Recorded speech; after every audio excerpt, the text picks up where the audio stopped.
नमस्कार,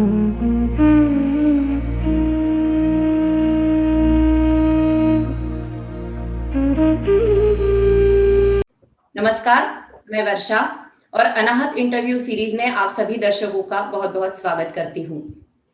अनाहत interview series के माध्यम से हम बात कर रहे हैं उन लोगों से, जिन्होंने 21वीं सदी में भी भारत के प्राचीन विषयों का अध्ययन करना चाहा और जो भारतीय संस्कृति की जड़ें दुनिया में मजबूत करना चाहते हैं। भारत में संगीत, नृत्य, नाट्य, साहित्य और योग के विषय में गहन अध्ययन किया गया और इस पे अनगिनत ग्रंथों और शास्त्रों की रचना की गई। भारत में जितना महत्व शारीरिक और मानसिक प्रक्रिया को दिया गया, उतना ही ज्यादा महत्व आध्यात्मिक प्रक्रिया को भी दिया गया। महर्षि पतंजलि ने योग सूत्र नामक ग्रंथ की रचना की और योग को एक नया अधिष्ठान दिलाया, जिसका नतीजा है कि आज भारत विश्व का योग गुरु कहलाता है।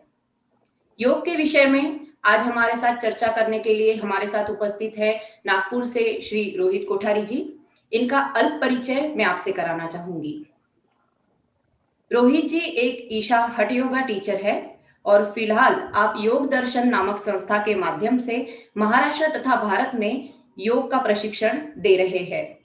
रोहित जी के बारे में खास बात आपको ये बताना चाहूंगी कि एक ईशा हठ योगा टीचर होने से पूर्व रोहित जी एक बहुत ही सफल सॉफ्टवेयर इंजीनियर रहे हैं और बाद में योग में रुचि निर्माण होने के चलते उन्होंने योग को ही अपना प्रोफेशन बना लिया।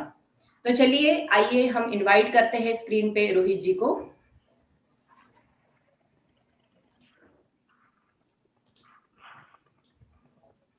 नमस्कार रोहित जी, अनाहत इंटरव्यू सीरीज में आपके कि आपका बचपन कैसा गुजरा और आपके परिवार में कौन कौन लोग हैं।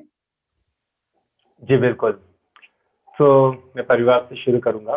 मेरे परिवार में मेरी दादी, मम्मी, पापा, भैया, भाभी, उनके 2 बेटे, मैं, मेरी वाइफ और मेरा बेटा 3 साल का। अभी छोटा सा परिवार है जी। तो मेरा बचपन में एक काफी बड़ा इंसिडेंट रहा है। मेरी मम्मी की शादी होने के बाद ट्रेडिशनल फैमिली थी, तो मेरे भैया को मेरे कजिन दादाजी ने ही स्कूल में एडमिशन दिला दिया था। गांव में कॉन्वेंट उस समय हुआ नहीं करता था, तो मराठी माध्यम स्कूल थी, तो मेरे भैया का मराठी माध्यम में एडमिशन हो गया। मेरी मम्मी हम दोनों भाइयों को इंग्लिश मीडियम में पढ़ाना चाहती थी, बट उस समय शादी नहीं हुई थी, ज्यादा बोल नहीं सकते थे, ट्रेडिशनल फैमिली थी, तो उन्होंने भैया का एजुकेशन मराठी में कंटिन्यू रहने दिया। जब मैं 2.5 साल का था, मेरी मम्मी मामा की शादी में गए थे विदिशा, मध्य प्रदेश। तो वहाँ मेरे नाना जी ने उनसे बोला कि यहाँ पे कॉन्वेंट है, चाहे तो उसको छोड़ दो, इंग्लिश में पढ़ लेगा। तो मेरी मम्मी ने मुझे मेरे मामा के यहाँ छोड़ दिया। तो तब मैं 2.5 साल की उम्र से 5 साल की उम्र तक अपने मामा के यहाँ रहा। मेरे नानी, नाना, मामा भी सबने मेरा ध्यान रखा, मुझे पढ़ाया। उसके बाद मैं KG 2 से 4th स्टैंडर्ड तक के नासिक बोर्डिंग स्कूल में शिफ्ट हुआ। मैं काफी कंसिस्टेंट था अपने पढ़ाई के साथ। KG 1 में 90, KG 2 में 90%, KG 1 में 80, फर्स्ट स्टैंडर्ड में 80, सेकंड स्टैंडर्ड में 70, थर्ड में 60, फोर्थ में 40। घर वालों को लगा कि 5th में तो फेल होने वाला है बच्चा, उन्होंने मेरा नाम निकाल दिया और पास में ही अपने टाउन में स्कूल में मेरा एडमिशन दे दिया। छोटी जगह थी, स्कूल छोटी थी, बस फैसिलिटी अवेलेबल नहीं थी, तो मुझे सुबह 5:30 बजे की बस में बैठ के ट्रैवल करना पड़ता था। तो उसके लिए मुझे 4:30 बजे उठना पड़ता था। क्वाइट इंटरेस्टिंग सफर था वो भी। हम स्कूल 7:30 बजे होती थी तो 6 बजे पहुंच जाते थे। 1 घंटा मस्ती करो सुबह सुबह। वहाँ पर मैं 7th स्टैंडर्ड तक पढ़ा। छोटी जगह थी, वहाँ पर स्कूल की फीस 1200 रुपए थी, मुझे याद है। उस साल स्कूल एक्सपेंस मीट नहीं कर पाता था, तो प्रिंसिपल सबने मिलके स्कूल की फीस 2000 रुपए कर दी थी। 2000 रुपए 97 में बहुत बड़ा अमाउंट हुआ करता था उस टाउन में। तो बहुत लोगों ने अपने बच्चों को निकाल लिया, तो 25 में से हम क्लास में सिर्फ 5 ही बच्चे बचे। अब 5 बच्चे में पढ़ने में मेरे को कोई रुचि नहीं थी, मतलब 5 में तो फर्स्ट तो आ ही जाते हैं। तो मैंने अपनी TC खुद ही निकाल ली और इंदौर अपने मामा को फैक्स कर दी कि मामा मैं पढ़ने इंदौर ही आ रहा हूँ। ये जुलाई का समय था। बड़े शहरों में, इंदौर जैसे शहरों में जून में स्कूल ओपन होते थे। उन्हें काफी तकलीफ हुई मुझे एक स्कूल में, अच्छे स्कूल में एडमिशन दिलाने में, मगर एडमिशन हो गया। तो फिर 8 से मैंने इंजीनियरिंग इंदौर में ही अपना पूरा किया जी। और इंजीनियरिंग के बाद कॉलेज प्लेसमेंट हो गया तो मैं वहाँ से सॉफ्टवेयर की जर्नी चालू हो गई मेरी। अच्छा। अच्छा रोहित जी, आप योग प्रशिक्षक होने से पूर्व एक सफल सॉफ्टवेयर इंजीनियर रहे हैं। तो कैसे होता है एक सॉफ्टवेयर इंजीनियर का लाइफ और किस तरीके का प्रोफेशन होता है एक सॉफ्टवेयर इंजीनियर का, उसके बारे में हमें थोड़ा बताइए। जी बिल्कुल। जैसे मैंने कहा कॉलेज पास आउट होने के बाद मुझे डायरेक्टली जॉब मिल गया था, तो बिना सोचे समझे जॉब ज्वाइन कर लिया मैंने। मुंबई में ट्रेनिंग हुई 4 महीने की, फिर मेरी पोस्टिंग पूना में हुई। मैं पूना में 5 साल रहा, फिर उसके बाद बेंगलोर 3 साल, चेन्नई और हैदराबाद। और इस बीच में मेरे को जब भी मौका मिलता नई कंपनी, नए लोगों से मिलने का, नई जगह जाने का, नया कल्चर समझने का, नया वहाँ का खाना खाने का, तो मैंने वो अपॉर्चुनिटी कभी छोड़ी नहीं। इसके कारण मैं 5 अच्छे अच्छे शहरों में काम कर चुका था। अच्छा। मैं बोलूँगा फाइनेंशियली सॉफ्टवेयर इंजीनियर की लाइफ बहुत अच्छी है। मेरे हिसाब से इकलौती जॉब है जहाँ कम समय में इतना पैसा मिलता है आज की तारीख में। जी दूसरा मुझे ज्ञान नहीं है, बट जितना मुझे ज्ञान है उनमें सॉफ्टवेयर एक फील्ड ऐसी है जी जी। जिसको कंप्यूटर में रुचि है। हम्म, आज इंटरनेट के माध्यम से सारी दुनिया आपके कंप्यूटर में आ जाती है, जी और जिसको कंप्यूटर कोडिंग में रुचि है उसके लिए इससे अच्छा कोई जॉब नहीं हो सकता। जी। और ये जॉब मोस्टली एक 3-4x4 के क्यूबिकल में सीमित हो जाता है। प्रेशर होता है, डेडलाइंस होती है, तो इसलिए क्वाइट हेक्टिक जॉब हो जाता है एट टाइम। जिसको प्रेशर हैंडल करना आता है, जिसको प्रेशर में वर्क करना आता है, उनके लिए बहुत बढ़िया जॉब है। अदरवाइज किसी ने ये सीखा नहीं हो कि सॉफ्टवेयर इंडस्ट्री में कैसे काम करना है, प्रेशर में कैसे काम करना है, उनके लिए at the same time same job बहुत स्ट्रेस वाला हो जाता है। डेडलाइन बहुत एग्रेसिव होती है, कभी कभी उनको मीट करने के लिए आपको स्ट्रेच बहुत ज्यादा करना पड़ता है। उन स्ट्रेच में भी अपना मजा होता है, ये बात अलग है। मुझे याद है, मैं एक बेंगलोर में काम करता था जब हमारी टीम ने ऐसा हमें गलत एस्टिमेशन दे दिया था, और मार्केटिंग टीम ने मार्केट को कमिट कर दिया था कि हम इस तारीख को प्रोडक्ट लॉन्च कर रहे हैं। उन्होंने कमिट कर दिया तो we have to meet deadline. तो हमको वो एक सर्वर कंपोनेंट डेवलप करने में 16 घंटे काम करना पड़ता था। ये 2 महीने हमारी इसकी रूटीन चलती थी। वो ऑफिस जाने का समय तो तय था, ऑफिस से निकलने का समय तय नहीं था। उस कम समय में 2.5-3 महीने में हमने इतना काम कर लिया, 4 महीने का काम कर लिया था। तो लर्निंग कर्व बहुत ज्यादा मिल जाता है जब ऐसी सिचुएशन आती है। But at the same time अगर आप उसको हैंडल करने के लिए आपको नहीं लगता कि आप हैंडल कर पाओगे, तो वही सेम लाइफ आपके लिए बहुत स्ट्रेसफुल हो जाती है। सॉफ्टवेयर इंडस्ट्री में एक और नया ट्रेंड है कि हर 2 साल में लोग कंपनी स्विच कर लेते हैं। तो कंपनी एम्प्लॉय रिटेन करने के लिए पार्टी थ्रो करती है, एक बजट एलोकेट कर देती है। पार्टीज में अनलिमिटेड लिकर होता है, ड्रिंक होती है, स्मोक होता है, तो यूथ उसके कारण अट्रैक्ट होकर रुक जाता है कंपनी में, या पार्टीज तो मिलती है। तो ये एक और एक्टिविटी की जो मुझे लगता है कि सॉफ्टवेयर इंडस्ट्री का डार्क साइड बोलूंगा मैं इसको, कि people are getting addicted to this things in industry. जी जी। अच्छा, तो फिर सॉफ्टवेयर इंजीनियर से एकदम योगा प्रशिक्षक तक, मतलब एकदम फील्ड आपने चेंज कर दिया, तो ये सफर आपका कैसा रहा और क्या इसके पीछे क्या रीजंस थे कि आपने एक सॉफ्टवेयर इंजीनियर की अच्छी खासी मोटी वेतन वाली जॉब को ठुकरा दिया और आप एक योगा प्रशिक्षक का जीवन अभी आपने स्वीकार लिया है? मैं हमेशा कुछ करना चाहता था समाज के प्रति, बट मुझे पता नहीं था मैं क्या करना चाहता हूँ। तो जब जो मिलता था छोटा मोटा मैं उसमें कर लेता था वॉलंटियरिंग एक्टिविटी, बट मैं कभी क्लियर नहीं था मुझे करना क्या है। तो ये मैं डिसीजन कभी ले नहीं पाया था। अमेजोन में जब मैं चेन्नई में काम करता था तो एक स्ट्रेस वाली सिचुएशन आई थी प्रोफेशनल लाइफ में, जब मुझे लगता था कि मुझे कुछ मेडिटेशन का प्रोग्राम करना है। तो मैंने गूगल किया, अपने घर के पास मेडिटेशन के कौन सा स्टूडियो है योगा का, उसमें एनरोल करने गया। सबसे डिसेंट नाम मुझे ईशा योगा सेंटर लगा। बाकी सारे स्टूडियो और बहुत स्टाइलिश नाम थे, बट मुझे वो उतना अट्रैक्ट नहीं कर पाया। तब तक मुझे पता भी नहीं था ईशा और सदगुरु कौन है। मैं चला गया, एनरोल करके आ गया। मैं हमेशा ही स्पोर्ट्स में एक्टिव रहता था, डेली रनिंग, वॉक, स्विमिंग जाना, मैराथन, हर स्पोर्ट्स में बहुत इन्वॉल्व होता था। और योगा मेरे को कभी अच्छा ही लगता था। मुझे ऐसा लगता था कि योगा करने वाले कितने बोरिंग लोग हैं, एक ही जगह बैठ के से हाथ पैर ट्विस्ट करते हैं। और योगा से मेरा दूर दूर तक कोई लेना देना नहीं था। अगर मैं अपनी विश लिस्ट भी बनाऊं तो योगा सबसे आखिरी में ही होता था, क्योंकि मुझे योगा बहुत boring. But so called situation ऐसी थी कि मैं वो कोर्स करने चला गया। वो कोर्स करा मैंने, तो फिर मुझे लोगों ने मना किया, ये मत कर, ये मत कर, ये कोर्स मत कर, वहाँ पे ऐसा होता है। बट मैंने किसी की सुनी नहीं। और जब मैंने किसी की सुनी तो मैं उसकी प्रैक्टिस चुपचाप ही कर रहा था। ऐसा हुआ कि 3 हफ्ते प्रैक्टिस करने के बाद, और 4 हफ्ते हो गए थे, 28-29 दिन के बाद मेरे मैनेजर ने मुझे एक दिन क्यूबिकल में बुलाया। बोला, रोहित तुम्हें कुछ बदलाव मैं देख सकती हूँ, बट मैं उसको बोल नहीं पा रही हूँ। बहुत ही बारीक से बदलाव है, मैं देख सकती हूँ, बट मैं बोल नहीं पा रही हूँ तुम्हारे अंदर क्या बदलाव है।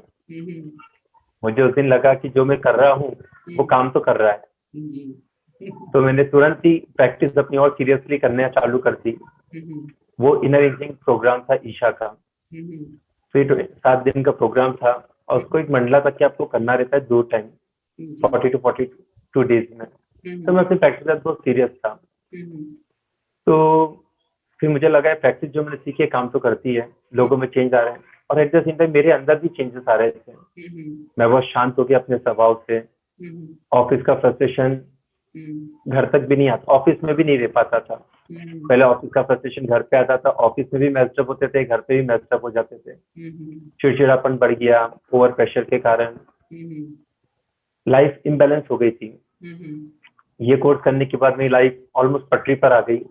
मैं स्वभाव से बहुत शांत हो गया। मैंने पाया कि मेरी नींद कम हो गई, मेरा स्लीप कोटा नींद के साथ मेरी भूख कम हो गई, और एट द सेम टाइम मेरी एनर्जी लेवल बहुत बढ़ गया। शाम को 7 बजे, 6:30-7 बजे जब हम ऑफिस से निकलते थे, दूसरे लोग एकदम डल टायर हो जाते थे। एट द सेम टाइम मैं बहुत फ्रेश फील करता था। मुझे टीम वाले सब ये बोलते थे, तू स्टीरॉइड तो नहीं लेता? तो उनको बोलना पड़ता था, नहीं नहीं मैं कुछ नहीं लेता, मैं योगा। बट वो विश्वास नहीं करते थे, क्योंकि इतना एनर्जी जब लोग थक जाते हैं आप फिर भी ऑन हो, तो लोग देख के इंस्पायर भी होते थे। तो मुझे लगा ये चीज काफी अच्छी कर रहा हूँ मैं। फिर एक कोर्स होने के बाद, इसके बाद मैंने हठ योगा सीखना चालू किया। मैंने सूर्य क्रिया किया। मेरी बॉडी बहुत स्टिफ हुआ करती थी। सूर्य क्रिया करने, रेगुलर प्रैक्टिस करने के बाद काफी बॉडी में फ्लेक्सिबिलिटी आई। बॉडी की फ्लेक्सिबिलिटी के साथ में सोच में भी फ्लेक्सिबिलिटी बढ़ी। फिर समझ में आया कि जो पहले लाइफ थी वो सही नहीं थी। अब योगा के बाद जो मैं जी रहा हूँ वही सही लाइफ है। मुझे सही और गलत का फर्क, पर उस समय भी मुझे पता नहीं था कि मुझे योगा को अपना करियर परस्यू करना है। तो मैं एज ए सॉफ्टवेयर में कंटिन्यू करके एक के बाद एक हठ योगा के प्रोग्राम करते रहा। मैं ईशा फाउंडेशन जाके भी मैंने एडवांस प्रोग्राम करे। वहां पर फिर लास्ट ईयर जब भी मैं ऑफिस से निकलता था, तो आईटी पार्क में हमेशा ट्रैफिक जाम हमेशा होता था शाम को पीक आवर्स में। तो ऑफिस के हर बिल्डिंग के बाहर एक चाय की दुकान होती है, वहां स्मोक और लोग शाम को चाय पीते हैं। तो रोज शाम को 15-20 मिनट मेरे को ट्रैफिक में एक ही सिग्नल पे अटका रहना पड़ता था। और मैं यंग बच्चों को देखता था, वो इतना स्मोकिंग में इन्वॉल्व थे, एक के बाद एक सिगरेट पीना, और इट्स लाइफ टाइम। और मेरे निकलने का समय भी सेम हुआ करता था, और उनके चाय पीने का समय भी सेम हुआ करता था। तो मैं ऐसा कह सकता हूँ कि ऑलमोस्ट मुझे रोज सेम चेहरे ही दिखते थे। मैं स्पोर्ट्स में इन्वॉल्व था, मुझे पता था, मैं लॉन्ग डिस्टेंस रनिंग करता था। मैं हमेशा सोचता था कि ये लोग सब भाग ही नहीं पाएंगे, स्मोक्स के कारण इनके फेफड़ों की हालत तो बहुत खराब हो गई। ये 2 किलोमीटर भी भागना इनके लिए बहुत मुश्किल है, और इतनी कम उम्र में अपने बॉडी को इतना डिस्ट्रॉय कर रहे हैं। जब ये बड़ी उम्र में जाएंगे, 40 के बाद, 50 के बाद, ये बहुत कमजोर हो जाएंगे। और एट द सेम टाइम जो आज का यूथ है वही हमारे देश का भविष्य है। ये थॉट मैंने कहीं पढ़ा था, बट मुझे लाइन बहुत अच्छी लगी, तो हमेशा मेरे दिमाग में रहती थी। तो मुझे लगा मुझे यूथ के लिए कुछ करना चाहिए, बट स्टिल मैं क्लियर नहीं था मुझे क्या करना चाहिए। ऐसा हुआ, मेरा 1.5 साल का बेटा था, मैं अपनी वाइफ से डिस्कस कर रहा था एक दिन शाम को कि तुम ये हठ योगा टीचर ट्रेनिंग कोर्स करने चाहो। तो उसने बोला हाँ मैं जाती हूँ। वो रेडी हो गई अपने बेटे को छोड़ने के लिए, हमारे बेटे को छोड़ने के लिए। मैंने अपने पेरेंट्स से बोला कि 5.5 हफ्ते का महीने का प्रोग्राम है, अंकिता कोर्स करने जा रही है। उन्होंने कहा ठीक है, हम रुद्र का ध्यान रख लेंगे 6 महीने के लिए, हम उसको संभाल लेंगे। हम्म, तो मेरी वाइफ को कोर्स करने के लिए अप्लाई किया, शी गॉट सिलेक्टेड। फिर मेरा बेटा भी पेरेंट्स टेक केयर कर रहे थे। मैंने सोचा कि ये अपॉर्चुनिटी मुझे नहीं छोड़नी चाहिए। मैंने अपने लिए प्लान करके रखा था कि मैं थोड़ा फाइनेंशियली स्टेबल हो जाऊं। एट द एज ऑफ 40 तक के मैं सॉफ्टवेयर में काम कंटिन्यू करता हूँ। 40 के बाद मैं अपना इंटरेस्ट परस्यू करूंगा। फिर जब मेरे वाइफ का सिलेक्शन हो गया तो मैंने सोचा कि मैं अपने 5 साल भी क्यों वेस्ट करूं जो मुझे नहीं करना है अपने जीवन में। तो मैंने भी तुरंत रिजाइन करा सॉफ्टवेयर लाइफ से, और मैंने भी अप्लाई कर दिया हथ योगा टीचर ट्रेनिंग के लिए। तो ट्रेनिंग कंप्लीट हुई और आज मैं हथ योगा टीचर हूँ। अच्छा, तो मतलब आपने ट्रेनिंग कंप्लीट करने के बाद ही तुरंत ही योगा प्रशिक्षक का कार्य शुरू कर दिया? जी नहीं, ट्रेनिंग करने के मेरे दिसंबर में लास्ट ईयर 2020 दिसंबर में ट्रेनिंग पूरी हुई। तो हमने हमारा वहाँ पे स्टे एक्सटेंड कर लिया था ईशा आश्रम में कोयम्बतूर में। हमने महाशिवरात्रि जो बहुत ग्रैंड लेवल पे सेलिब्रेट होता है, हम वहाँ महाशिवरात्रि और उसके बाद एक साइलेंस प्रोग्राम होता है, हम उसके लिए रुक गए थे आश्रम में। साइलेंस प्रोग्राम की खास बात है कि वो साइलेंस प्रोग्राम सदगुरु ही कंडक्ट कराते हैं। तो आपको 7 दिन सदगुरु के प्रेजेंस में रहने को मिलता है। जब साइलेंस प्रोग्राम किया तो हम घर पे आए 12 मार्च को। 25 मार्च तक हमने सोचा कि रुकेंगे और 30 मार्च तक के आई विल गेट मैं अपने काम पे वापस लग जाऊंगा। 22 मार्च को लॉकडाउन अनाउंस हो गया। सारी प्लानिंग वही के वही धरी रह गई। तो फिर मैंने सितंबर तक के अपने गांव में ही समय बिताया अपने पेरेंट्स के साथ। मुझे काफी लंबा 21 साल हो गए थे अपने गांव में लंबा समय बिताया, क्योंकि पढ़ाई के बाद एजुकेशन, तो हमें तो छुट्टियों में ही घर जाने को मिलता था। तो ट्रेनिंग के बाद निकले थे तो मैंने वो समय से अपने लिए स्पेंड किया, अपने फैमिली के साथ स्पेंड किया। सुबह शाम योगा करना। उस समय मैंने टीचिंग पूरा ही ड्रॉप कर दिया था। फिर जब लॉकडाउन थोड़ा रिलैक्स होने लग गया, तभी मेरा पूरा सामान हैदराबाद में ही था, क्योंकि मैं वहीं से ट्रेनिंग करने चला गया था। जैसे ही लॉकडाउन में थोड़ा रिलैक्सेशन हुआ, मैं हैदराबाद जाके सारा सामान नागपुर शिफ्ट कर दिया मैंने। और नागपुर मैंने इसलिए चयन किया, मुझे लगा नागपुर इंडिया के सेंटर में है, आसपास बहुत सारे शहर हैं जहाँ पे योग को अच्छे से पढ़ाया जा सकता है।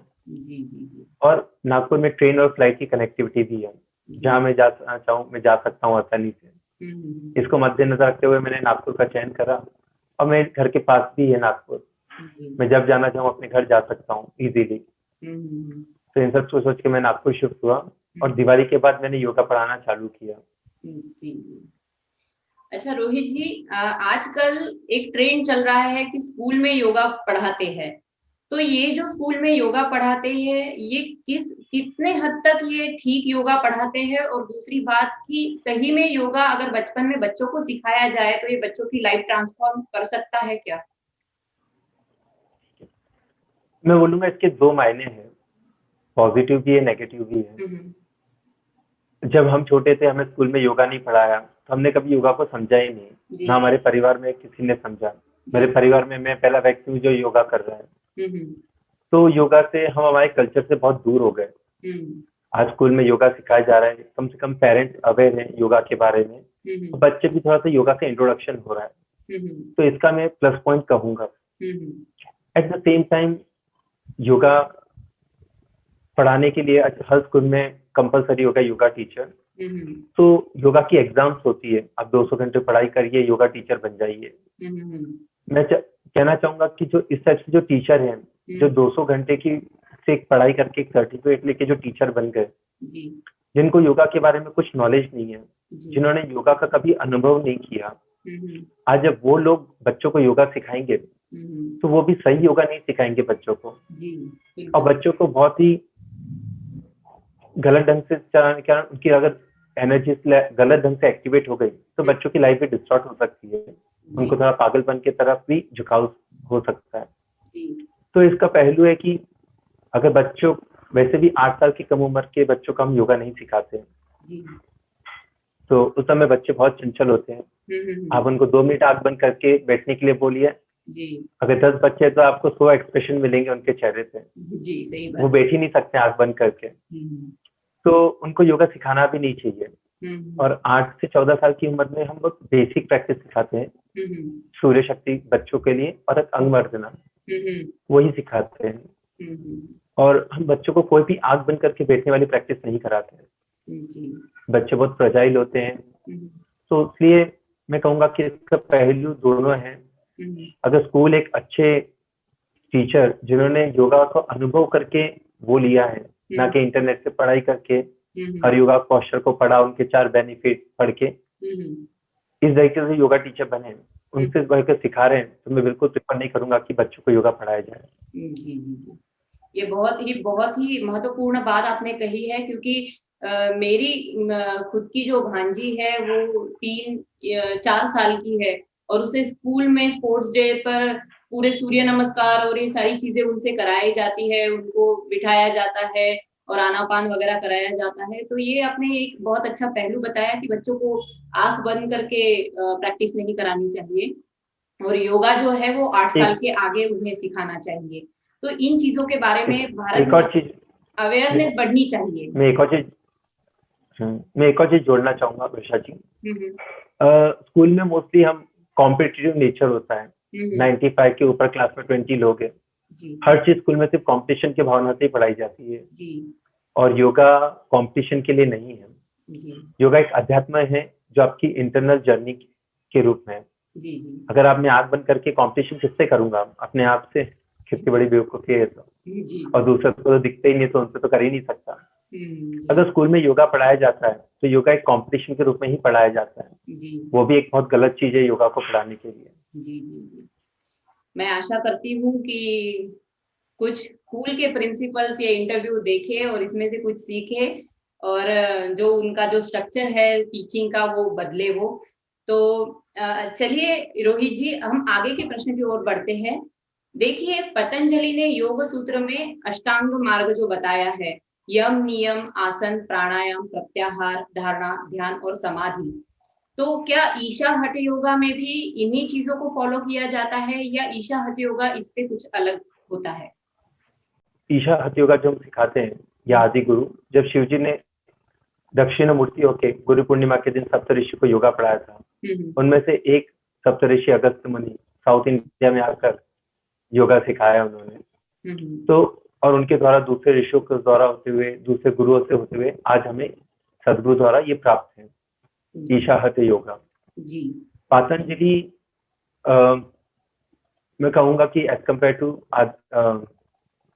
अगस्त्य मुनि बहुत रिसेंट है। पतंजलि ने सारे को योग सूत्र के रूप में हमें एक फॉर्मूला बना के दे दिया। अच्छा। कि अगर आप ये करेंगे ये करेंगे ये करेंगे तो ये होगा। अच्छा। जैसे वाटर H2+O मिलाओगे तो वाटर ही बनेगा। जी इसी तरीके से उन्होंने हमें फॉर्मूला बना के दे दिया, जिसे हम योग सूत्र कहते हैं। जी अगर इसे हम दूसरे शब्दों में समझना चाहे तो एप्पल हमेशा से ही गिरते रहे हैं पेड़ों से। जी जिस दिन आइंस्टीन के ऊपर गिरा उसी दिन हमें ग्रेविटेशनल लॉ ऑफ ग्रेविटेशन का फॉर्मूला मिला, सूत्र मिला वो। जी तो उसी तरीके से जब अगस्त्य मुनि द्वारा जो योग पहले से सिखाया जा रहा था, पतंजलि बीच में आए, उन्होंने सारे उनका ही फॉर्मूला बना के दे दिया। जी तो मुझे अष्टांग योगा का इतना जो आपने नाम लिया, मुझे उनके बारे में इतना आइडिया तो नहीं है, जी पर ये कहूंगा कि ये सब चीजें हम जो हठ योगा होता है इसमें भी इन्वॉल्व होती है। जी हम नियम करते हैं, आसन करते हैं, प्राणायाम होता है, ध्यान होता है। जो आपने आगे के नाम लिए प्रत्याहार समाधि, जी जी करंटली हमारी वो स्थिति नहीं है कि हम वो उसका एक्सपीरियंस कर पाए, जी तो इसलिए वो हमारे अनुभव से काफी परे है। जी बट हाँ, जो गुरु हैं ये सब उन्हीं के अभी एक्सपीरियंस नहीं है। जी जी जी। अच्छा, मैं ये क्वेश्चन आपसे पूछने ही वाली थी कि योगा सीखने की सही उम्र क्या है, और किस उम्र से योगा सीखना शुरू करना चाहिए, ये थोड़ा डिटेल में हमें जानना है। जी बिल्कुल। योगा सीखने की सही उम्र मैं कहूँगा, मैं नहीं कहूँगा ऐसा, योगा सीखने की सही उम्र है 14+। जी अब 14+ उम्र में आप योगा सीख सकते हैं। जी 8 to 14 तक के बीच में आप कुछ बेसिक प्रैक्टिस कर सकते हैं। सूर्य शक्ति, वो भी फॉर किड्स अलग होता है। अच्छा और अंग मर्दना। अच्छा बाकी आप और कोई, और 8 साल की कम उम्र के बच्चों को कोई योगा नहीं सिखाया जाता है हमारे यहाँ पे। अच्छा। अगर बच्चे सीखते हैं तो उसपे क्या असर होता है इस चीज का? अगर बच्चे सीखते हैं, अगर पहले तो सीखना नहीं चाहिए, क्योंकि उस समय बच्चों के जो फिजिकल बॉडी होती है, लेट वो अपने 8 साल तक के बच्चे क्ले के पॉट की तरह होते हैं। उनको अपने हिसाब से जो उनका नेचुरल नेचर है, प्रवृत्ति है, उसके हिसाब से ही उन्हें बढ़ने दो आगे। हम उसको डिस्टर्ब मत करो।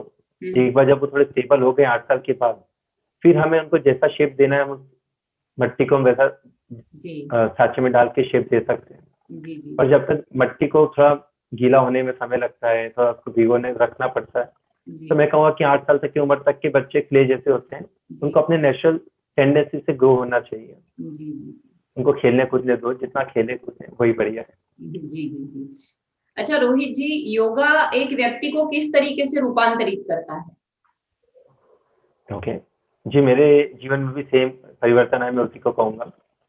अगर मैं अतीत में जाता हूँ अपने 5 साल की उम्र तक के, हम सभी एक बहुत ही जॉवियल बच्चे हुआ करते थे, हंसते खेलते डांस करते। जैसे जैसे लाइफ आगे बढ़ी, उम्र बढ़ी हमारी, कंपटीशन ने कहीं हमें दबा दिया, हमें हमारे वास्तविक रूप से हटा दिया, दूर करके लेके चली गई। स्ट्रेस, कंपटीशन के कारण हम बहुत लाइफ में परेशान होने लग गए। मैं सादे शब्दों में कहूँगा तो यही कहूँगा कि योगा से आप अपनी 5 साल की जिंदगी वापस पहुंच सकते हैं, अपने बचपन में जा सकते हैं। जी। आप उसी तरह काम, कंपोज, रिलैक्स रहते हैं। एट द सेम टाइम जो भी करते हैं वो इंटेंसली करते हैं। राइट नाउ वर्क सिचुएशन और लाइफ के कारण हम टेंस ज्यादा हो गए, और कोई भी काम हर चीज टेंस के साथ करते हैं। रिलैक्स तो हो ही नहीं पाते, कोई भी काम करना है तो। योगा करने के बाद आप बहुत रिलैक्स हो जाते हैं, और हर चीज बहुत इंटेंसिटी के साथ आप करना सीख जाते हैं, जैसे आप बचपन में हुआ करते थे। जी बिल्कुल। तो योगा आपको अपने लाइफ में रिवर्स गियर में डाल देगा। जी एक तरीके से। अच्छा रोहित जी, ऐसा है कि भारत में जो प्राचीन कलाएं है या फिर जो प्राचीन विज्ञान है, उसके बारे में हम भारतीय ही अनभिज्ञ है। हमें ये पता ही नहीं है कि हमारे पास कितना बड़ा ट्रेजर छुपा हुआ है, और जितना विदेश में भारतीय चीजों की मांग है, जैसे योगा हो गया, नृत्य हो गया, शास्त्रीय नृत्य हो गए, तो उतना हमें भारत में नहीं दिखाई देता। तो इसके बारे में आप क्या कहना चाहेंगे? जी बिल्कुल सही बात कही वर्षा जी आपने। भारत के यूथ के साथ ये प्रॉब्लम मैंने देखी गई है कि वो अमेरिकन बनना चाहते हैं, वो फॉरेनर बनना चाहते हैं, उनको ग्रीन कार्ड और विदेश की सिटीजनशिप चाहिए, पीआर चाहिए। उनको कोई मतलब नहीं है देश में क्या हो रहा है, देश में क्या हुआ करता था। अगर आप प्राचीन मंदिरों में जाएं, ग्रेनाइट के पत्थर को जिस तरीके से तराशा गया है, आज मॉडर्न मशीनें भी उस तरीके से तराश नहीं कर सकती। आज से 2000 साल पहले उन्होंने हाथ से तराशे थे वो मंदिर। तो आप सोच सकते हैं कि हमारे देश में कौन सी किस लेवल की टेक्नोलॉजी इन्वॉल्व थी। बीच में हमारे मुगल का राज हुआ, वहां पे हमारा थोड़ा कल्चर डिस्ट्रॉय हुआ। नॉर्थ इंडिया में आप सर पे तिलक लगा के घूम नहीं सकते थे उस शासन में। फिर बीच में अंग्रेज आए, उन्होंने हमें ये एहसास करा दिया कि भारतीय बहुत तुच्छ हैं, ब्रिटिशर्स ही उच्च कोटि के हैं, वो गोरी के चमड़ी वाले बहुत सुपीरियर देन अस हैं, और हमने वो बात मान ली। उन्होंने हमारा एजुकेशन सिस्टम डिजाइन करके गए, हमने वही एजुकेशन सिस्टम को कंटिन्यू करा। इसलिए आज का यूथ अपने कल्चर से बहुत दूर हो गया है। बिल्कुल। हम तो यूथ को ऐसा लगता है कि जो अमेरिका में हो रहा है, जो विदेशों में हो रहा है, वही बढ़िया है। मैं तो ये भी देखा कि लोग किसी भी कंट्री, उनको सिर्फ बाहर जाने से मतलब है, वो थाईलैंड, फिलीपींस जैसे डेवलपिंग कंट्रीज में जाके भी खुश हैं, पर वो अपने देश में काम नहीं करना चाहते। तो आज की युवाओं की ये टेंडेंसी हो गई है, इसके कारण वो अपने कल्चर से बहुत दूर हो गए। और मॉडर्न लाइफस्टाइल इतनी हो गई है कि समय ही नहीं है इस चीज को समझने के लिए। जहाँ पेरेंट्स का रुझान नहीं रहा, तो उनके बच्चों का भी रुझान नहीं आ पाया इन सब चीजों में। जी बिल्कुल सही। तो ये अब आज इंटरनेट के माध्यम से विदेशों में योगा को काफी अपनाया, तो कम से कम उनको देख के भारत का यूथ कम से कम योगा तो करने लग गया। तो मैं कहूँगा कि इंटरनेट का यही अच्छा हुआ कि अच्छा ये है कि कम से कम भारत का यूथ योगा करना सीख गया। तो इसमें थोड़ा समय लगेगा, और यूथ आगे आ रहे हैं जो अपनी संस्कृति को एक नए स्तर पर ले जाने के लिए प्रेरित है। जी। अच्छा रोहित जी, एक योग प्रशिक्षक के रूप में आप कार्य कर रहे हैं, और आपने बखूबी ये समझ लिया है कि आध्यात्मिक प्रक्रिया क्या है, योग क्या है। और इस चीज को मतलब मैं ये जानना चाहूंगी कि आप जीवन के आपका ध्येय क्या है, आप किस तरीके से इन चीजों को आगे लेके जाना चाहेंगे। जी बिल्कुल। मैं चाहूंगा कि अपना बचा पूरा जीवन योग को ही प्रचार में आगे लगाऊं। योग जितने ज्यादा लोगों तक फैला सकूं, उतना ही मेरे जीवन में मैं उसको सक्सेस पैरामीटर के, जितने ज्यादा लोग योग करें उतना ही मेरे लिए अच्छा है। और हठ योगा, ईशा हठ योगा जो हम सिखा रहे हैं, ये बहुत ही प्रोफाउंड नॉलेज है जो हमारे गुरु द्वारा दिया गया है, जी जो आपको कम समय में बहुत डायरेक्ट इम्पैक्टफुल है। जी। इसके पहले मैंने कभी कोई दूसरा योगा भी नहीं सीखा, हम्म, इसलिए मैं चाहूंगा कि जो है हठ योगा को ही जितने ज्यादा लोगों तक पहुंचा सकूं। हम्म, एक समय, अभी तो हमने स्टार्ट नहीं किया है, बट योग दर्शन के माध्यम से हम स्कूलों में पढ़ाना चालू करेंगे। जितने ज्यादा बच्चों को हम सही योगा सही योगा से इंट्रोड्यूस करा सके, जी ताकि भविष्य में अगर उन्हें परस्यू करना है तो उनका एक ऑप्शन होना चाहिए हठ योगा का। जी जी बिल्कुल। अ, आप योग दर्शन नामक संस्था चलाते हैं, उसके माध्यम से आप योग प्रशिक्षण का कार्य कर रहे हैं। योग के कौन-कौन से इसमें प्रक्रियाओं का आप ट्रेनिंग देते हैं, और इसके कुछ खास कोर्सेज होते हैं क्या? इसके बारे में हमारे दर्शकों को थोड़ी जानकारी दीजिए। जी बिल्कुल। अम, ईशा हठ योगा टीचर, ये जितने मैं नाम ले रहा हूँ यही मॉडल पढ़ाते हैं। आप हुँ, कहीं पे भी सीखें इनसे। हुँ, सूर्य क्रिया, सूर्य शक्ति, योगासना, अंग मर्दना, भूत शुद्धि, जल नीति और नादी योगा, इन कोर्सेज को पढ़ाया जाता है ईशा के कोई भी योगा सेंटर में या दूसरे योगा ईशा हठ योगा टीचर द्वारा। जी। हर कोर्स का अपना एक फायदा है। हुँ, हुँ, जैसे आप सूर्य क्रिया करते हैं हुँ, तो सूर्य क्रिया बहुत अध्यात्म है, आध्यात्मिक रूप से किया जाता है। हुँ, हुँ, और इसको कम समय में आपकी बॉडी को, जैसे कहेंगे कि कॉस्मिक ज्योमेट्री, ब्रह्मांड जिस तरीके से बना है उस, अगर आपके शरीर को आप सही ढंग से रखते हैं तो आपने अपने शरीर के अंदर पूरा ब्रह्मांड समा सकते हैं। जी। इस तरीके से हमारा शरीर बना हुआ है। हुँ, हुँ, तो सूर्य क्रिया एक बहुत ही बेसिक प्रैक्टिस है जो आपकी बॉडी को आपके कॉस्मिक ज्योमेट्री के साथ अलाइन करता है, जी, जिसको कम समय करने में आपको बहुत, आप दिन भर मेडिटेटिव फील करते हैं सूर्य क्रिया करने के बाद। जी, जी। सूर्य क्रिया दिखने में सूर्य शक्ति, सूर्य नमस्कार जैसा ही होता है, हुँ, पर काफी अलग होता है। जी। सूर्य क्रिया, सदगुरु कहते हैं कि सूर्य क्रिया ऑथेंटिक प्रैक्टिस है। हुँ, हुँ, जब इसको क्लोज ग्रुप ऑफ पीपल में सिखाया जाता है, जिन पर हमारा पूरा कंट्रोल है और जिन पर पूरा भरोसा है सही ढंग से करेंगे, ये हुँ, उन्हीं को सिखाया जाता था एक समय में। जी। जब एक आम आदमी को सिखाना पड़ता था और हुँ, बड़े स्तर पे सिखाना, तो उसका अध्यात्म का जो पोर्शन है वो बहुत लुप्त फिर सिखाया जाता था, जी, ताकि अगर वो गलत भी करे तो उन्हें कोई नुकसान नहीं हो। जी, तो इसलिए उन्हें सूर्य नमस्कार सिखाया जाता था। जी। ये थोड़ा फिजिकल होता है, आपका हार्ट स्ट्रांग होगा और अध्यात्म थोड़ा सा होता है उसके अंदर। हुँ, हुँ, और जब आपको यही चीज सिर्फ फिजिकल के रूप में ही करना है, सिर्फ आपको बॉडी बिल्डिंग के लिए करना है, आपको अध्यात्म से कोई लेना देना नहीं है, आपको सिर्फ फिजिकल बॉडी पे ध्यान देना है, तो हुँ, फिर सूर्य शक्ति पढ़ाया जाता है। हुँ, उससे फिजिकल स्ट्रेंथ डेवलप होती है बॉडी में। हुँ, अगर आप सूर्य शक्ति करते हैं रेगुलर बेसिस पे, हुँ, तो आपको 24 घंटे में भी आपकी थकान नहीं होगी, इतनी एनर्जी आ जाती है बॉडी के अंदर। जी। और दूसरे कोर्सेज जो मैंने नाम लिए, अंग मर्दना, हुँ, अंग मर्दना भी फिजिकल इन नेचर है, इसमें अध्यात्म नहीं है। अच्छा। अगर आप अंग मर्दना करते हैं तो इसमें 30 पॉस्चर्स होते हैं जो 25 टू 40 मिनट्स लेते हैं। हुँ, आप करते हैं तो फिजिकली फिट और स्ट्रांग हो जाएंगे। हुँ, इंडियन आर्मी को भी ईशा फाउंडेशन ने अंग मर्दना सिखाया है, हुँ, और आपको इस पे काफी वीडियो मिलेंगे अगर आप इंटरेस्ट है देखने यूट्यूब पे, इंडियन आर्मी अंग मर्दना करते हुए। हुँ, योगासना, योगासना सूर्य क्रिया की तरह बहुत आध्यात्मिक है। हुँ, हम इसमें 15 से 18 के बीच में आसना पढ़ाते हैं, जी। डिपेंड करता है। हुँ, और ये आसना को एक सिस्टमेटिक ऑर्डर में ही कराया जाता है। हुँ, हम इनका ऑर्डर भी ट्विस्ट नहीं करते, उसी ऑर्डर में पढ़ाए जाते हैं। हुँ, और सडन एक आसना, उसका भी सिग्निफिकेंस होता है, एक आसना के दूसरा क्यों करना चाहिए, हुँ, और उस ऑर्डर में कराने के बाद लोग सबको सिखाया जाता है। ये बहुत अध्यात्मिक होता है। हुँ, जितने आप इंटरनेट पे पढ़ेंगे उन सबका बेनिफिट तो मिलेगा ही उन आसनों का, जो भी उन आसन है, जी। मगर इससे आप बहुत शांत अपने स्वभाव में ही आप परिवर्तन पाएंगे। जी फिजिकल फिटनेस के साथ मेंटल और इमोशनल बैलेंस भी आपको मिलता है इसमें। जी जी भूत शुद्धि, हमारा शरीर पंच महाभूतों से बना हुआ है, जी तो भूत शुद्धि के द्वारा हम हमारे शरीर के पंच महाभूतों की प्यूरिफिकेशन करते हैं। जी। ये 10 मिनट का ही प्रोसेस होता है, बट काफी पावरफुल है ये।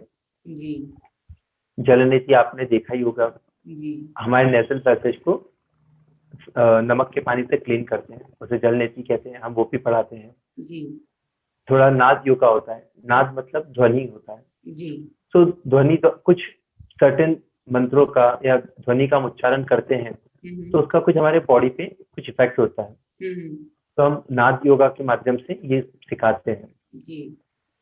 ये हमारे मेन मॉड्यूल्स हैं जो हम अच्छा सिखाते हैं। अच्छा, तो एनरोल करने से पहले आप बच्चों को मतलब उनकी पूरी मेंटल और फिजिकल हेल्थ के बारे में जानकारी ले लेते हो या जस्ट एज के हिसाब से उन्हें एनरोल कराते हो? जी, एनरोलमेंट के पहले हम उनसे पूछते हैं कि उन्होंने कोई दूसरा योगा तो नहीं करा है, और योगा करा है तो कौन सा करा है, कितने समय तक के करा है, हम्म और उनके साथ उनकी फिजिकल बॉडी के बारे में पूछते हैं, बॉडी के इलनेस के बारे में पूछते हैं हम्म कि उनको कोई बीमारी तो नहीं है, जैसे हर्निया के रूप में ले लिया जाए। तो कुछ आसना करने से हर्निया जैसी बीमारी में पेट में हर्निया होता है, तो उसमें प्रेशर पड़ता है, जी तो हर्निया और बढ़ सकता है, तो जी उसको फायदा नहीं होगा, योगा से नुकसान ही होगा उस पर्टिकुलर बीमारी में। जी। तो हमें पूछना पड़ता है कि आपको उस टाइप की कोई बीमारी तो नहीं है, उनकी मेडिकल हिस्ट्री समझना पड़ती है, उसके बाद ही हम उनको योगा क्लास में देते हैं। जी अगर कुछ मेडिकल हिस्ट्री है तो उनको उपयोगा हम सिखाते हैं, जो कि बहुत बेसिक होता है, जिसमें आप कर सकते हैं उपयोगा। तो अगर उनका फिजिकल फिटनेस है, कोई ऑपरेशन नहीं हुआ है, कोई उनको मेडिकल नहीं है, कोई मेडिकेशन पर तो नहीं है पर्टिकुलर, या उनके रेगुलर विजिट या डिप्रेशन में तो नहीं है, हम उनसे मेडिकल हिस्ट्री पूछते हैं, उसके हिसाब से फिर उनको हम ये ऑप्शन बताते हैं कि आप ये कर सकते हैं, और उन्हीं को चयन करने का अवसर देते हैं। हम हमारी तरफ से नहीं बोलते आप ये करिए। जी। ये बहुत महत्वपूर्ण बात है कि सामने वाला जो सीखने वाला है उसकी फिजिकल और मेंटल हेल्थ के बारे में जानकारी होना एक प्रशिक्षक को बहुत जरूरी होता है। रोहित जी, योगा के बारे में काफी अज्ञान हमारे समाज में हमें अभी भी देखने को मिलता है। तो मैं ये जानना चाहूंगी कि महिला और पुरुष दोनों के लिए अलग-अलग योगा होता है या दोनों को एक ही प्रोसेस में ढाला जाता है?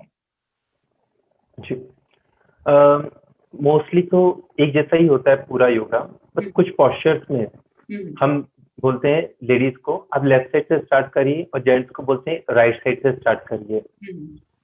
उसका एक्चुअल रीजन मुझे भी नहीं याद है अभी, मगर हम जिस तरीके से हमारी बॉडी डिजाइन हुई है,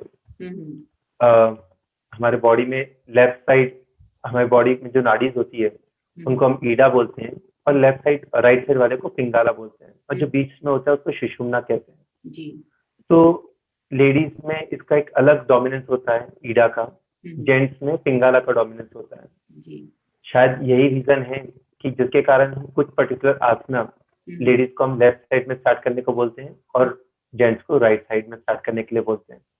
बाकी मोस्टली 90% आसना सेम होते हैं लेडीज और जेंट्स के लिए। जी जी। अच्छा, एक और इम्पोर्टेंट सवाल, सदगुरु जी जिन्होंने पूरी दुनिया में अपना प्रभाव अभी छोड़ा है और जिन्हें देखते ही एक अलग सी प्रेरणा मिलती है, एक अलग सा भाव मन में जागता है, संवेदना जागती है, कृतज्ञता जागती है उन्हें देखते ही। तो जब आप उनसे पहली बार मिले तो वो क्षण कैसा था और आप अपने गुरु के बारे में क्या कहना चाहेंगे? जी बिल्कुल, मैं कहूँगा कि 2016 में जब मैंने इनर इंजीनियरिंग अप्रैल में किया था, उस समय इंडियन मीडिया में काफी नेगेटिव प्रचार हो रहा था धर्मगुरु के बारे में। तो मेरी भी मानसिकता यही थी कि मुझे सिर्फ योगा सीखना है, मुझे सदगुरु एज अ व्यक्ति से कोई लेना देना नहीं है। मैं जाऊंगा, योगा सीख के आऊंगा, घर पे प्रैक्टिस करूंगा, मुझे कोई इन्वॉल्व नहीं होना किसी चीजों के साथ। मैं करा, जब योगा अच्छे ढंग से करने लग गया रेगुलर, तो मुझे काफी बॉडी में चेंज दिखे। फिर मुझे समझ में आया ये ऑथेंटिक प्रैक्टिस सिखाने वाला कोई व्यक्ति भी ऑथेंटिक ही होगा, जो कोई फेक गुरु नहीं है। जी तो ये मन में विचार तो आ गया कि सदगुरु ऑथेंटिक गुरु है, जी पर फिर मन में गुरु मानने से वो इंक्लाइन नहीं हुआ मन, क्योंकि इतना कुछ आ रहा था मीडिया में, तो मैं प्रैक्टिस तो रेगुलर कर रहा था, 100% गुरु नहीं मान पा रहा था उनको। उसी साल 2016 जुलाई में गुरु पूर्णिमा में के पहले lap of the master program होता है, जहाँ पे आपको 2 दिन सतगुरु के साथ रहना मिलता है। सतगुरु सबके सवालों का जवाब देते हैं। तो मुझे वहाँ के वॉलंटियर्स ने बोला कि चलो, एक बहुत बढ़िया प्रोग्राम है। तो उनकी बात सुन के मैं, मेरी वाइफ चले गए उस समय। वो प्रोग्राम था जब मैंने सतगुरु को फर्स्ट टाइम देखा। जब वो सामने आए तो मन में जितने भी भाव थे कि नहीं, मुझे नहीं इन्वॉल्व होना है, ये गुरु मुझे नहीं समझना है, मुझे पहले देखना है गुरु सही है या नहीं है, वो सारे साइड में रखे, विचार सब साइड में चले गए। अब मुझे लगा नहीं, यही सही गुरु है और मुझे इन्हीं को फॉलो करना है। मैंने उनको देखते से उनको गुरु के रूप में एक्सेप्ट कर लिया। मुझे वहां पे कोई प्रॉब्लम नहीं है उनको अपने गुरु एक्सेप्ट करने में। फिर भी मन है, थोड़ी देर के बाद फिर विचलित हुआ। फिर मैंने उस समय तो जो प्रोसेस था उससे निकला। आमतौर पे उसके पहले मैं बहुत इमोशनली बहुत निर्जीव प्रकार का होता था, इमोशनल नहीं हुआ करता था मेरे अंदर, और मेरे लिए रोना एक्सट्रीम कंडीशन में होता था, या तो बहुत खुश है या तो बहुत दुखी है। मैंने कभी किसी व्यक्ति को रोते हुए नहीं देखा था। सतगुरु जब सामने आए तो सतगुरु की दोनों आंखों से आंसू इतने तेजी से बह रहे थे सबको देख के। मुझे पता नहीं मुझे क्या हुआ। मुझे लगा, मैंने क्या सब शब्दों में कहना बहुत मुश्किल है उस समय क्या हुआ था, पर मुझे लगा कि एक किसी व्यक्ति को दूसरे व्यक्ति के लिए आंसू बहाना है, मतलब इमोशनली कनेक्ट होना बहुत जरूरी है। ऐसा हम किसी के लिए आंसू नहीं भगा सकते।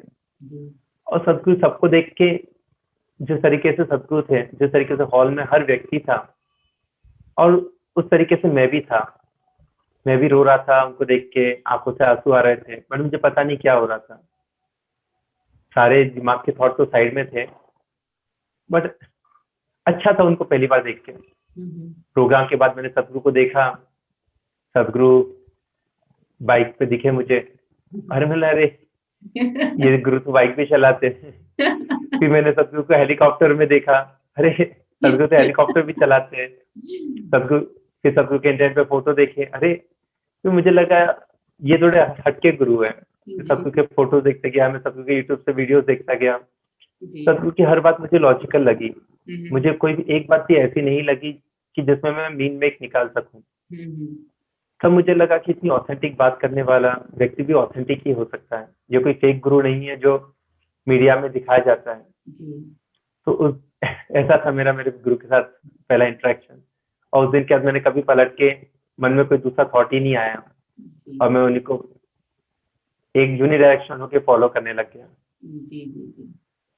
एक अच्छा गुरु मिलना बहुत नसीब का, भाग्य का काम होता है, और आप बहुत ही भाग्यवान हैं कि आपको सद्गुरु जैसे गुरु की प्राप्ति हो गई है। तो शायद ये चीजें आपको बहुत आगे तक लेके जाएगी। आपके गुरु का मार्गदर्शन आपको बहुत सक्सेसफुल करे, आपको जीवन में वो हर चीज मिले, वो जो ध्येय आप प्राप्त करना चाहते हैं वो आपको मिले, ऐसी हम भी आशा करते हैं। और रोहित जी, जाते जाते मैं आपको ये एक लास्ट सवाल पूछना चाहूंगी कि जो बच्चे योगा में करियर करना चाहेंगे या योगा में करियर करे, इसके लिए आप उनको क्या सलाह देना चाहेंगे, क्या बोलना चाहेंगे जाते जाते कि उनका मत परिवर्तन हो जाए और वो योगा जैसी एक बहुमूल्य चीज को अपने जीवन में अपनाएं? जी बिल्कुल। जी, करियर का चयन करने के पहले हम सबसे पहले यही सोचते हैं कि इसमें पैकेज कितना मिलेगा। जी। तो सबसे पहले यही थॉट होता है हमारा, नहीं तो कम से कम हमारे पेरेंट्स का यही थॉट होता है कि हमारा बेटा अच्छा कमाए, उसके हिसाब से ही करियर का चुनाव करे। वो नहीं चाहेंगे कि उनका बेटा कोई ऐसा प्रोफेशन चुने जहाँ पे पैसे का अभाव हो, भले ही वो कितना भी सक्सेसफुल हो उसमें। तो मैं ये कहना चाहूंगा कि पेरेंट्स की सोच है जो गलत है अभी। अब देखा जाए तो दुनिया में 700 बिलियन पीपल है, 7 बिलियन पीपल है, 700 करोड़ लोग हैं, और जितना पॉपुलेशन है उतने अच्छे योगा टीचर नहीं है। जी। तो आप योगा का अपना करियर बनाना चाहेंगे, तो मैं आपको ये कहूँगा कि आपको इसमें बहुत करियर में बहुत स्कोप बहुत है। जी। बट आप इसको एज़ अ पैसे कमाने का आपको पैसे कमाने हैं, आप इसलिए योगा सिखा रहे हैं, तो मैं आपको कहूँगा कि आप कभी ये काम मत करिए। जी। इसमें जब तक आप एक सेवा भावना से नहीं कर पाएँगे, जी। तो आप योगा अच्छे ढंग से पढ़ा ही नहीं पाएँगे। जी। जब आप योगा सिखाते समय आप पैसे का हिसाब लगाने लग जाएँगे, तो उस समय आप भी दूसरे एक व्यापारी बन जाएँगे। आप योगा नहीं सिखा पाएँगे। जी। आपके जितना भाग्य में पैसा है, उतना ज़रूर आपको मिलेगा, उसका कोई भी नहीं छीन सकता। जी। ये दृढ़ विश्वास के साथ योगा सिखाना चाहोगे, तो आपको इससे अच्छा कोई आपको इससे ज़्यादा सैटिस्फैक्शन कहीं नहीं मिल सकता। जब आप देखते हैं कि आप किसी को सिखा रहे हैं योगा, वो बोलता है कि मेरे पीठ में 15 साल से दर्द था और आपके कोर्स से 3 हफ्ते में ही दर्द ठीक हो गया। आपको बहुत सुकून मिलता है। जी। ऐसे बहुत सारे फीडबैक्स आते हैं, टेस्टिमोनियल्स आते हैं पार्टिसिपेंट्स के। वो बोलते हैं कि मैं डिप्रेशन में था, आपके योगा से मेरी लाइफ सुधर हो गई, अदरवाइज मैंने सुसाइड कमिट कर लिया होता। लोग ऐसे-ऐसे शेयर करते हैं। अच्छा लगता है सुन के कि कम से कम मैंने अपने जीवन में किसी एक की तो जान बचाई, किसी एक परिवार में तो खुशी बची। तो ये सब चीज़ें देख के अच्छा लगता है। अगर आपका रुझान इस तरफ है, तो आप इसको ज़रूर परस्यू कर सकते हैं, बट व्यापार के रूप में नहीं, ऐसे सेवा के रूप में। जी। जी। आपको जितना पैसा कमाना है, आप उतना ही कमाओगे, ज़्यादा कभी नहीं कमा सकते। जी, सही बस इसी चीज़ का ध्यान रखिए।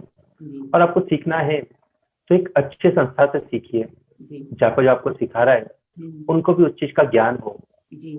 आज आप इंटरनेट पे जब सर्च करते हैं, तो आपको मिलता है कि 200 आवर्स हठ yoga teacher training course, 500 certification course. आप सर्टिफिकेशन लेने के लिए योगा मत करिए। सर्टिफिकेशन और योगा का कोई लेन-देन नहीं है। जी। योगा एक अनुभव है, तो आपको अनुभव करना पड़ेगा। चाहे कितने भी सर्टिफिकेट दीवार पे लगा लो, अगर आपका योगा अनुभव में नहीं है, तो it's of no use for you and for the others also.